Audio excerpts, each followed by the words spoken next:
I'll do my,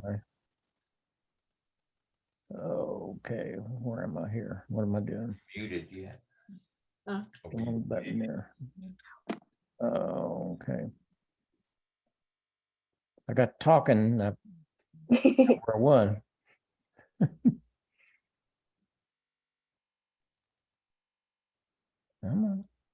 There we go.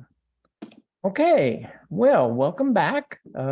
Glad to see so many people tuned in today. We've been talking about the Indian heritage of the Ozarks Hills, and today we're going to finish that up with the last group of Indians that we're going to talk about, and that, of course, is the Cherokee.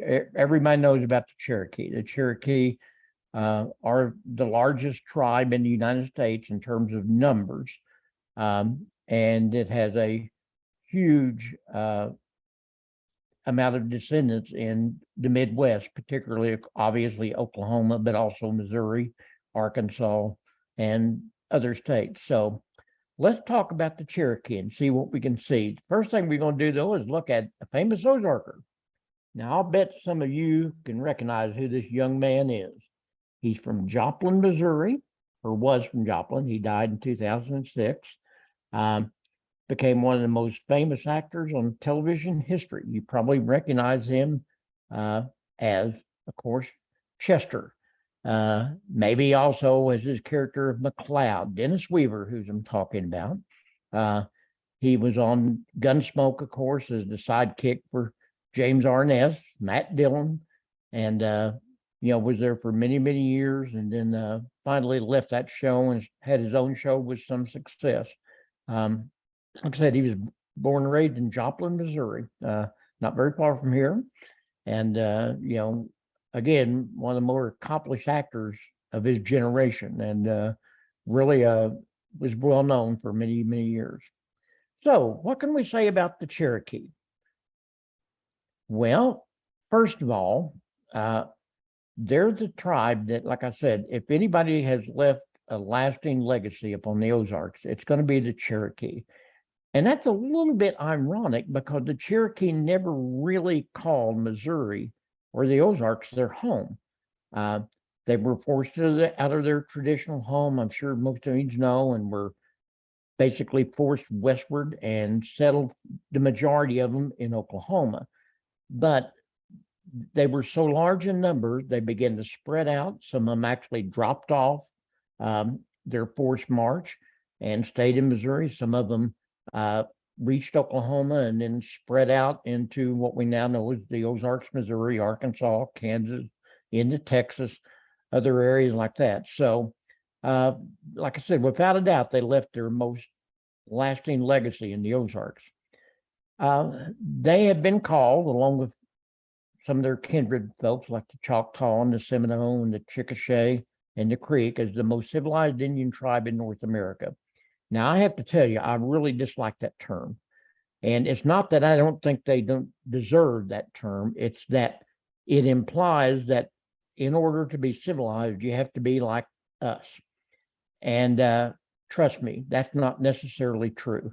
That just basically what we're saying is that they adopted our way of life, and so that made them civilized.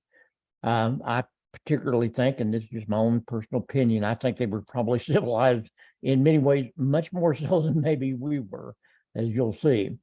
Their homeland was the heavily forested Appalachian mountain regions of Georgia, Alabama, Tennessee, North Carolina.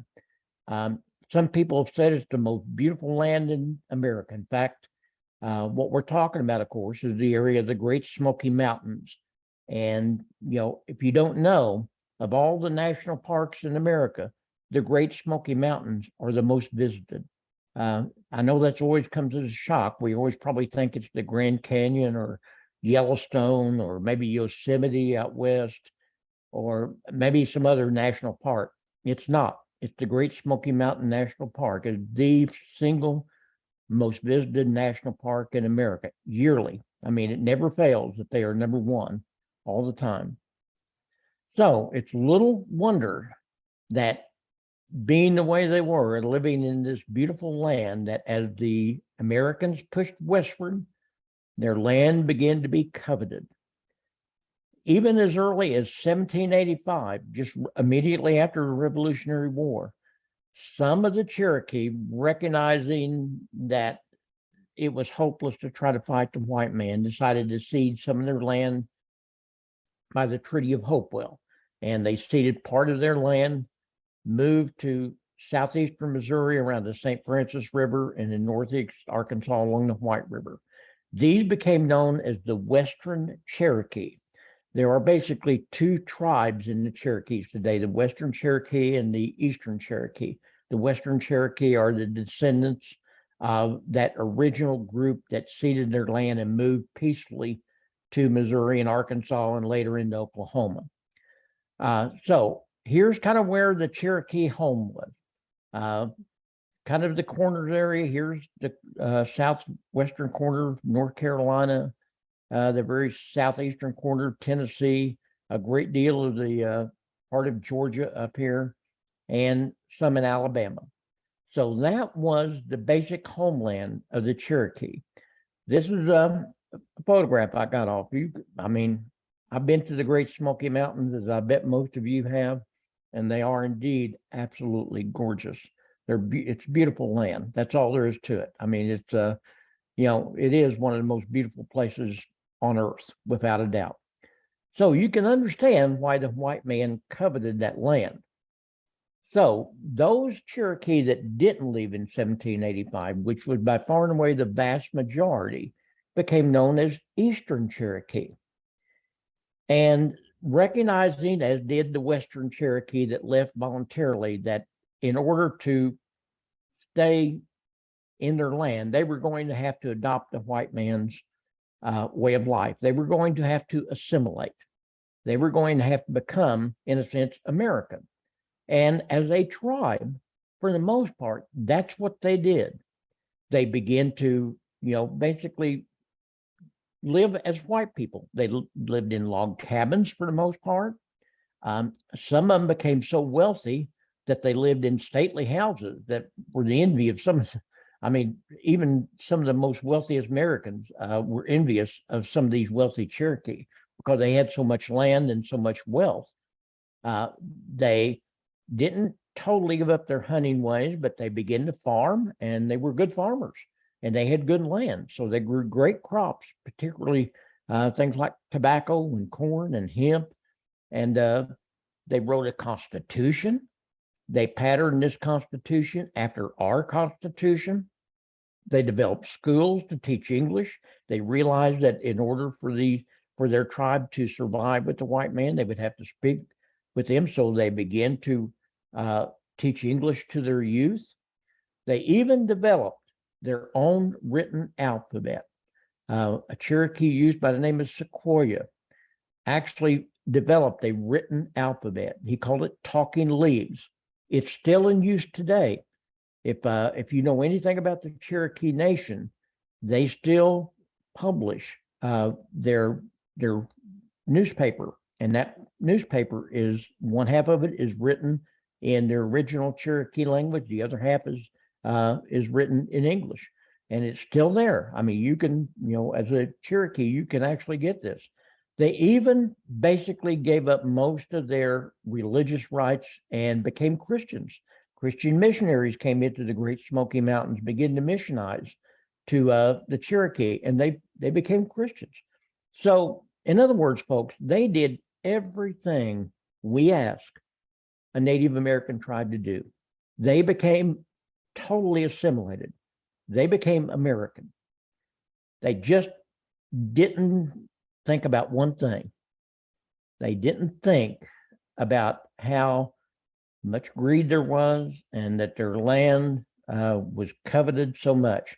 They actually believed as a tribe that they would be left alone and that they would become part of the nation. They actually wanted to become part of the United States as such. Didn't happen, okay? This is a drawing or painting of Sequoia, and that's the Cherokee alphabet.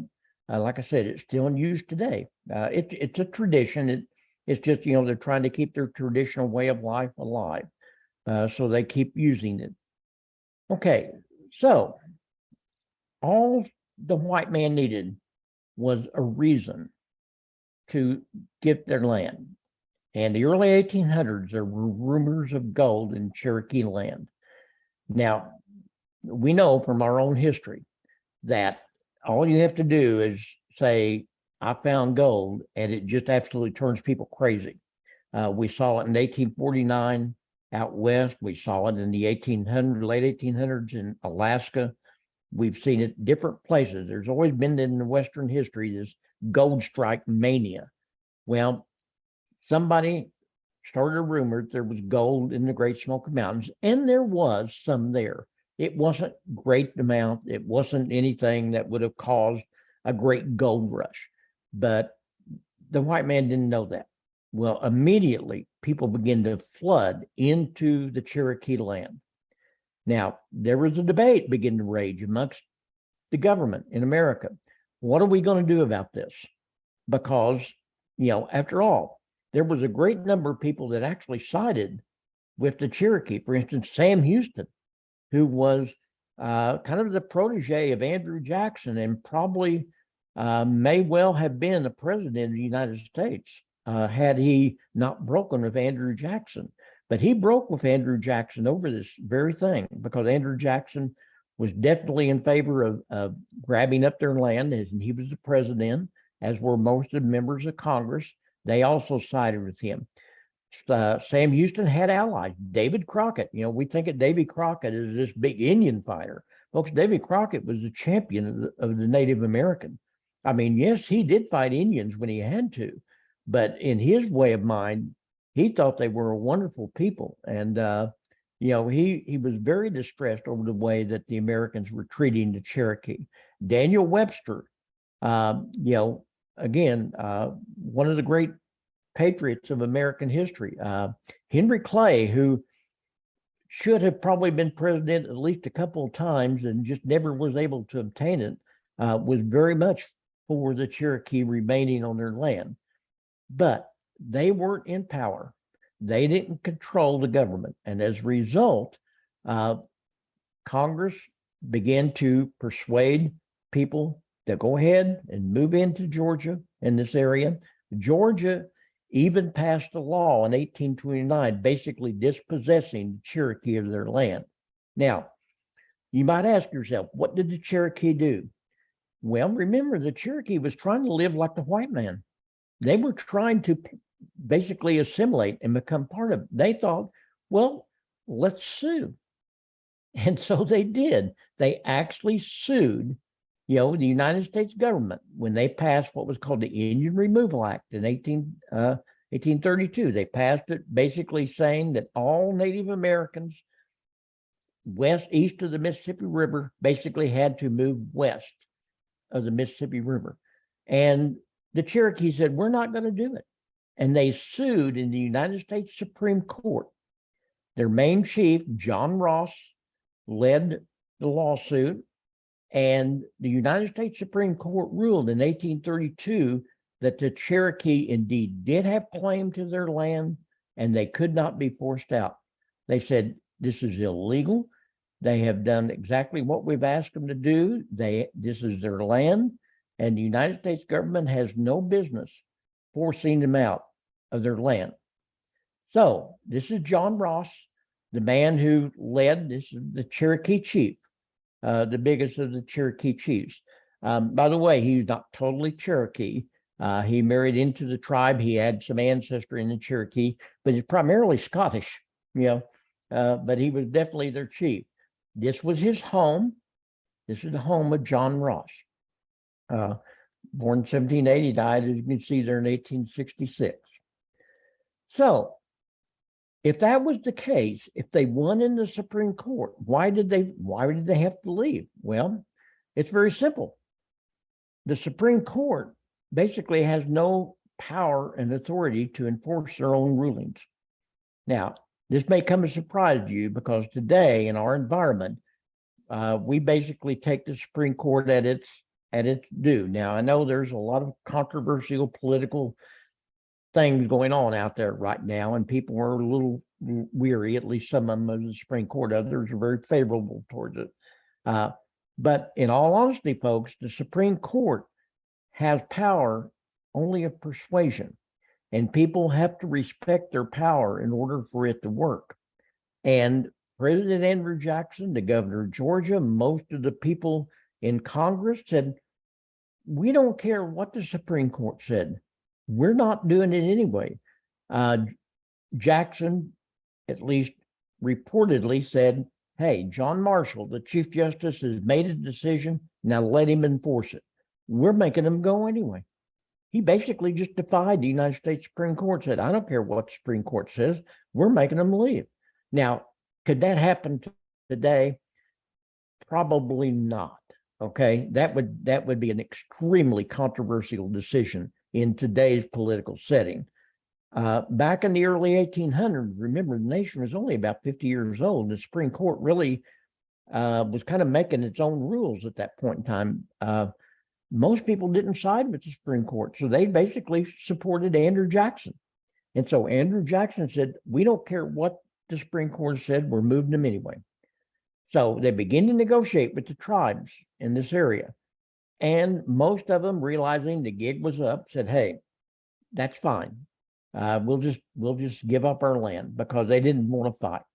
The Choctaw, the Creek, the Chickasha, most of the Seminole, not all of them, as I think probably some of you know, particularly those went to southern Florida and basically took up residence in the Everglades and those areas there, still remain there to this day, still have a very large presence in Florida today. But most of these 5 tribes, these 5 civilized tribes, went quietly to the new Indian Territory. Not so the Cherokee. Now, some did. There was a rival faction in the Cherokee Nation at this point in time. A man by the name of Major Ridge kind of held sway with a small group of the Cherokee, and they sold their land for $5 million by the Treaty of New Anchota. And they left, and they became known as the Treaty Party, because they basically defied what the rest of the Cherokee said. They sold their land and moved west voluntarily into what we now know as Oklahoma. To most of the Cherokee, to most of the Eastern Cherokee that stayed in their homeland at this point, they became known as the Trader Party. That's going to really have a big effect here, as you will see, because later on, they come back together, and it's going to be violent when they do. The remaining 15,000 Cherokees, led by John Ross, were rounded up. Their lands were taken. Their personal property was seized. They were placed in stockades and had to remain there for quite some time. Not really good, favorable conditions. All in fact the case, they're basically were semi-concentration camps. General Winfield Scott, been a general forever and was still a general forever after this, was given command and told to develop a plan to move them west. Now, to his credit, he tried to organize it in such a fashion that it would be not so bad. He tried his best. Unfortunately, it just didn't work out for a lot of reasons. The weather was bad. They didn't have all the supplies they needed. They had resisted, so the government wasn't very forthcoming in providing all the stuff that they needed. So they divided the tribe once they rounded them all up into 13 groups of about 1,000 Indians apiece. Each of these groups had a conductor. There was also doctors and midwives. There was assistants. They were basically moved by Army units. A lot of them were volunteer units, as I'll show you here in a minute. Volunteered to help move the groups west. And so from all over the Midwest, people volunteered for the Army in order to be escorts. So this is Major Ridge. This is the guy that sold, he and his group of Cherokee sold their land and moved west voluntarily. This was his house. Major Ridge was a fabulously wealthy Indian. This was his house that he left.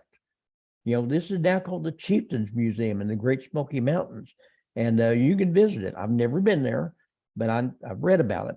And he owned slaves. He owned vast amounts of land.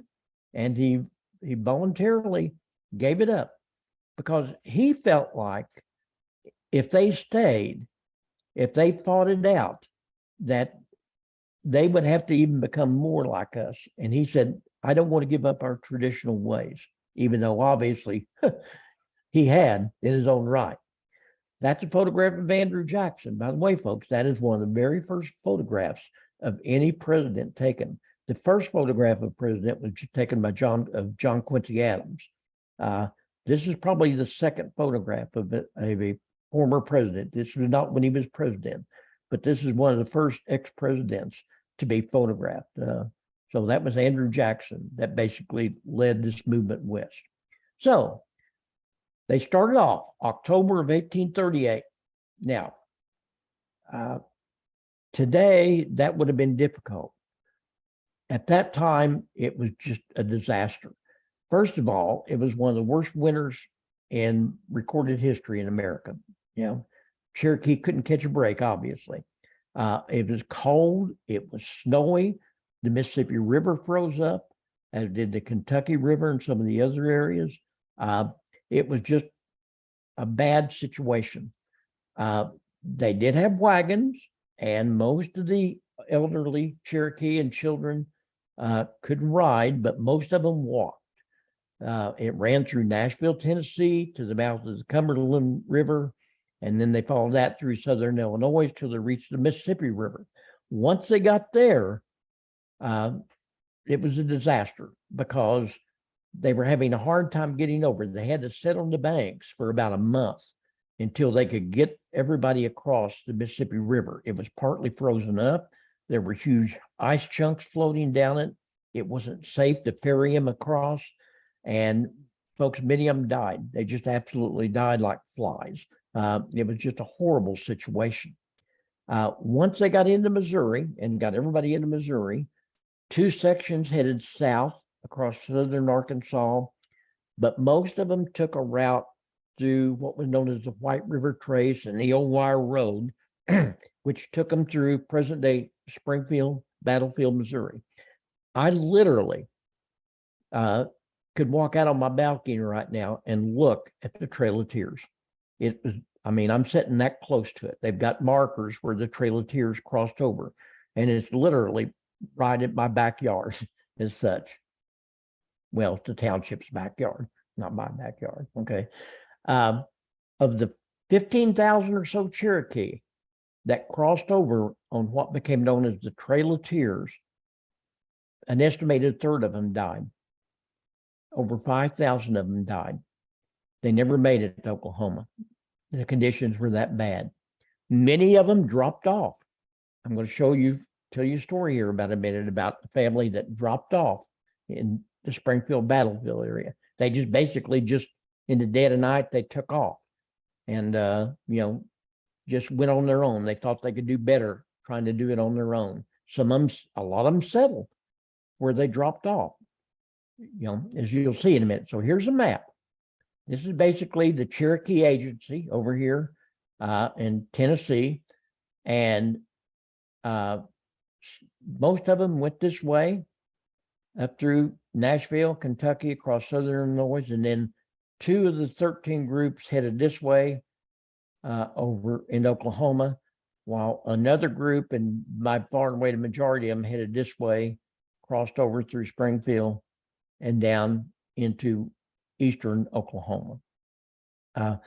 Some of them earlier, the water route that had been taken by the Western Cherokee earlier followed rivers, and it was a little bit easier. They actually had a better time of it than did the Eastern Cherokee that came later.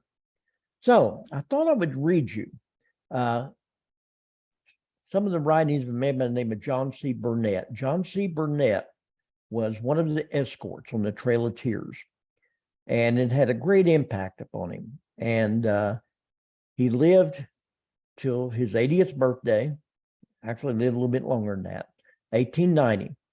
And he told the story often about how he was an escort on the Trail of Tears, and he decided to write it down. And these are some excerpts from his writings. He didn't write it in a book, they were letters And so I thought I would kind of read you some of this. Private John Burnett wrote a recollection of his service as an escort on the Trail of Tears on his 80th birthday, December 11th, 1890. The following are excerpts from that letter. Being acquainted with many of the Indians and being able to fluently speak their language, I was sent as an interpreter in May 1838 and witnessed the execution of what I consider the most brutal order in American history. I saw the hapless Cherokee arrested, dragged from their homes, driven at bayonet point in the stockades. This was done in the chill of drizzling rain on an October morning. I saw them loaded like cattle in the wagons and started towards the west. November 17th, remember it started in October. November 17th, we encountered a terrific sleet and snowstorm with freezing temperatures. And from that day until we reached the end of our journey on March 26, 1839, the sufferings of the Cherokee was awful. They had to sleep in wagons or on the ground without fire. I've known as many as 22 of them to die in one night of pneumonia. The long, painful journey west ended in March of 1839. We have 4,000 graves reaching from the foothills of the Great Smoky Mountains of Tennessee to the Indian Territory. Murder is murder, and somebody must answer. Somebody must explain the streams of blood that flowed in the Indian country in 1838. Somebody must explain the 4,000 silent graves that marked the Trail of Cherokee to their exile. I wish I could forget it, but the picture of 645 wagons lumbering across the frozen ground with their cargo of suffering humanity still lingers in my memory. How could such a thing happen? And, I think that's a question we all have to ask ourselves today. Is how in the world could this happen? How could we do this to a group of people that actually wanted to do nothing more than live like us and live side by side with us? Thankfully, I think things have changed in this country. I don't think that would be allowed to happen today. I would hope it would not be allowed to happen today. I can't imagine it happening under any circumstances. So I've got a little film clip here. It's about 6 minutes long. It kind of, again, tells you some of the story of the Trail of Tears. I thought you might be interested in watching it. It only takes about 6 minutes, so hope it works. The removal of the Cherokees from Georgia took several years. Some people left voluntarily for Indian Territory, which is now the state of Oklahoma. But most Cherokees waited, hoping somehow to keep possession of their land. What happened to them is one of the darkest chapters in the history of Georgia. It is called the Trail of Tears. In 1838, United States soldiers were sent to round up the Cherokees and move them across the Mississippi River to Indian Territory. General Winfield Scott was in command. Cherokees, the President of the United States has sent me with a powerful army to cause you, in obedience, to join that part of your people who are already established in prosperity on the other side of the Mississippi. And to those who might fight back, he warned. Think of this, my Cherokee brethren. I am an old warrior and have been present at many a scene of slaughter, but spare me, I beseech you, the horror of witnessing the destruction of the Cherokees. When the soldiers arrived, Mavis Deering's grandmother was there and told her what happened. She said that the soldiers came and said, it's time for you to go. So they were only allowed to leave with the clothing they had on their backs. They couldn't take anything with them on this trip. And she said that after they had walked a good part of the day, they were going uphill, that they looked back and they could see their homes down in the valley. And she said that they could see their animals standing in the yard, see their homes. So it was a sad experience, a traumatic experience for all of them. For Ramona Bear Taylor, the words to describe that time come slowly and painfully. There was so much I guess harsh treatment that was done to our people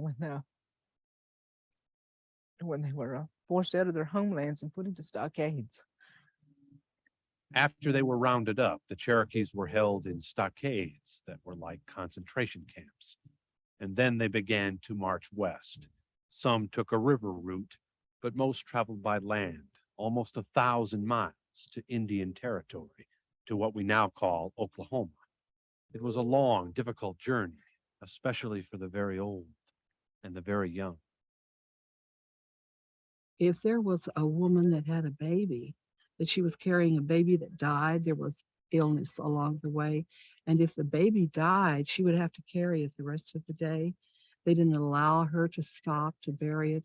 But at night, my grandmother said that you could hear people digging graves every night, and they would bury the people that had died along the way, and then they would get to bury those babies.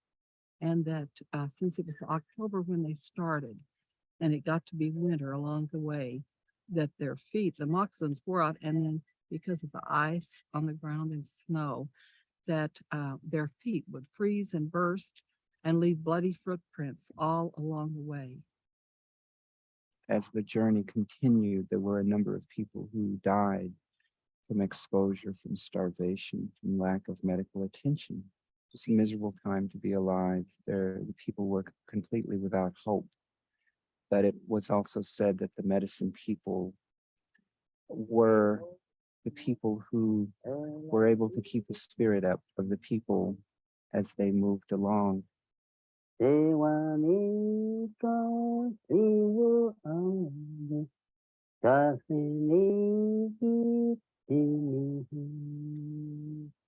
sang this song on the journey west, asking for God's protection through the dark days and long nights. In English, it's called Guide Me, Jehovah, or simply the Trail of Tears song. It took nearly 4 months to reach Indian Territory. 15,000 people started out. 4,000, over 1/4, died on the trail. They died of the cold, of starvation, of disease, and perhaps some died of a broken heart. But they are not forgotten, and in Oklahoma, both the Cherokee and the Creek nations survived.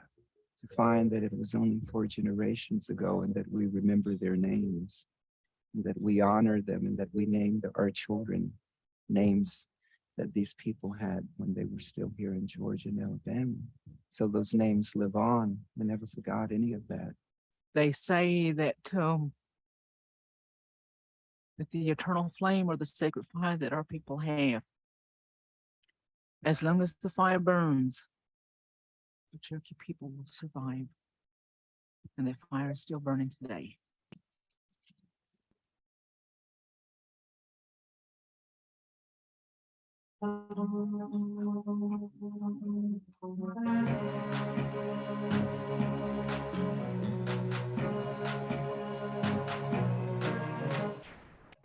Well, Okay, so there are still a lot of places. I have a very personal connection to the Cherokee and the Trail of Tears. My great grandmother, Sarah Jane Edgar, was a young Cherokee girl who dropped off along with her family. Her father, Josiah Jefferson Edgar, and his family were on the Trail of Tears. And they dropped off in this area of Battlefield, Springfield. Family lore says that she was born near Mammoth Cave in 1831, and that she always decorated her blouse with small bells. And as a result, her Indian name became Jingle Woman. That was my great grandmother. As I said, they dropped off, which a lot of Cherokee did. They settled on a farm on the north edge of what's now Wilson's Creek Battlefield Park, about 2-3 miles from here. And Josiah's third wife, Susanna, and her children were still living on the farm when the Battle of Wilson's Creek occurred in 1861. Sarah got married at the age of 13. She married a man by the name of George Washington Gray, bore him several children. They moved to Texas in 1855, and he was subsequently killed by bushwhackers. And so she married another man by the name of Elijah Randolph Couch. He was a German descendant. His name was actually Kautz, Kautz. And she bore several more children from him, including my great grandmother, Mary Elizabeth Sanders. They moved back to Missouri, and they were residing on the farm out the battlefield. When the battlefield, then it was just a farm, and they are buried on a little cemetery on the Wilsons Creek National Battlefield called the EDGAR Cemetery. Now, here's an interesting sidelight, and it's just speculation on my part, but I've often wondered about it. One of the volunteer militia came from Tennessee to escort the trek, and one of them was Daniel Stevenson. Daniel Stevenson was a brother to Matthew Stevenson, my great-great-grandfather. So, in a sense, my great-great-uncle, Daniel, was a escort on the Trail of Tears. My great-great-great-grandmother was a little child on the Trail of Tears. And I've often wondered in my mind, did they see each other?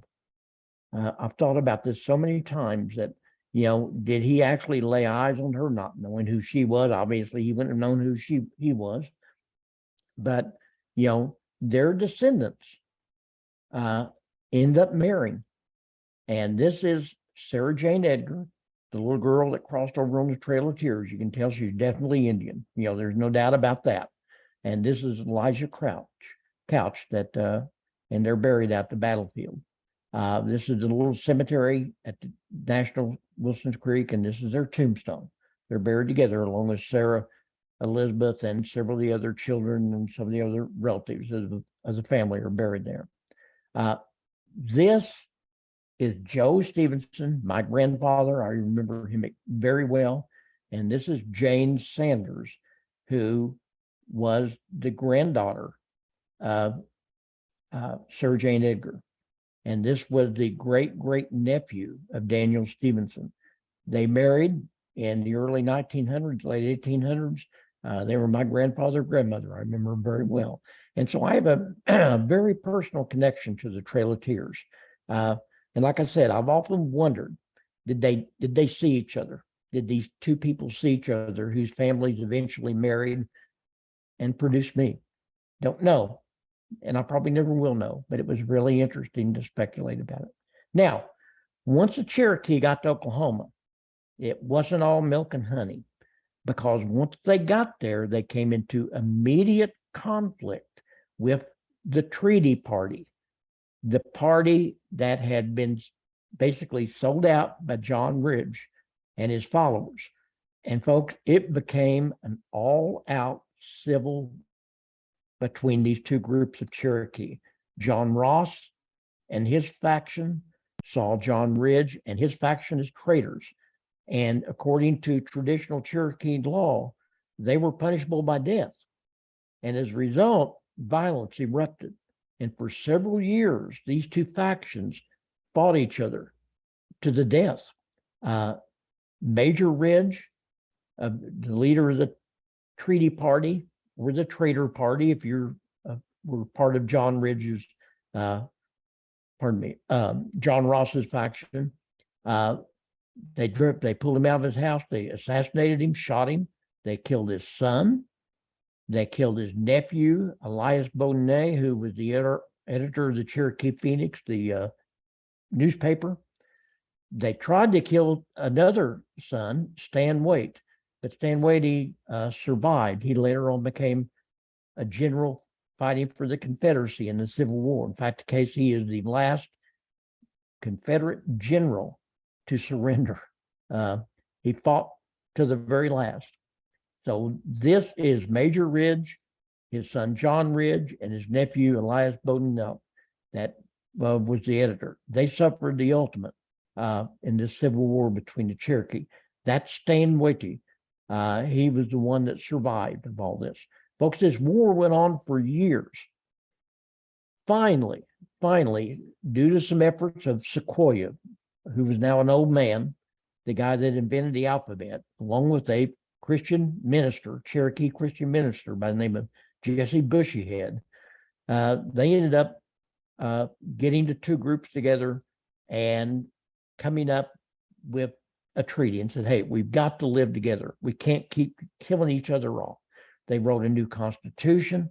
They established the capital, Tahlequah, Oklahoma, which is still the Cherokee Nation's capital. It was somewhat threatened, this truce was, during the Civil War, but they ended up working it out.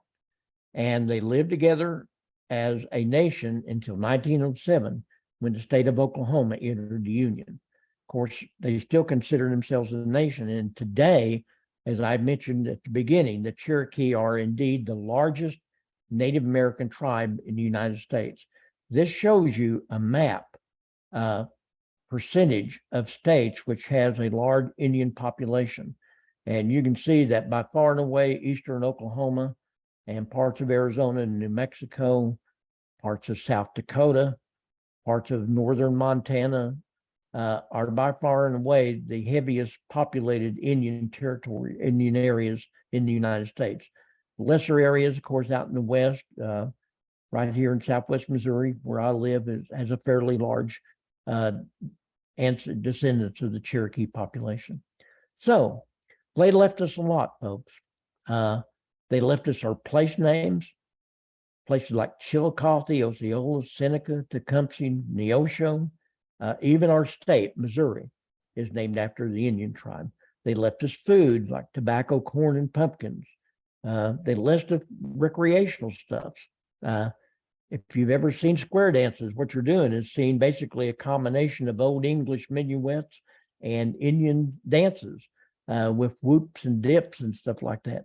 They left us medicines that we take for granted. They knew about aspirin before we did. You know, they just didn't know it was aspirin, but they knew if you chewed the bark of this tree, that it would take your fever down. They left us their superstitions. But most of all, folks, they taught, I hope, the American people the fact that if you live in harmony with nature and try to conserve your natural resources, you'll be better off for it. And I'm very proud of the fact that in Missouri, we have one of the absolute greatest conservation commissions in the United States. It is a model for other conservation commissions. It has been for, a good 90 years. Because of that, we have been able to preserve much of our natural history. So that's it for the day. Unfortunately, all we see basically anymore of Native Americans is place names. You might live in a place that's named after an American tribe. So next week, we're going to move into discussing the early exploration of the Ozarks from the Anglos. The Spanish came first and then the French.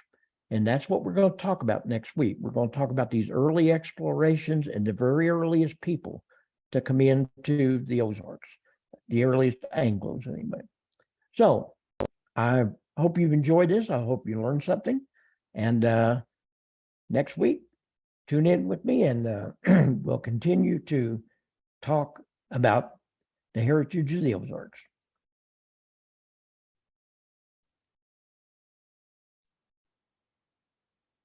Very good. Very good, very good. Thank you, Donna. Kind of makes you want to cry, though. Well, it's a very, very sad story, but if we learn a lesson from it, then that's about all we can hope for. We met in town. We met in Tahlequah at college. I didn't hear that. My husband and I met at college in Tahlequah. Really? How interesting. So you're familiar with some of this then. Oh, yeah. I'm from Muskogee, Oklahoma. Okay. So you know what I'm talking about. Yes. Okay. Well, it's good to see you all. Rachel, we'll see you next week. Thank you so much, Tony. Have a great day, everybody. Bye-bye. Okay. Bye-bye.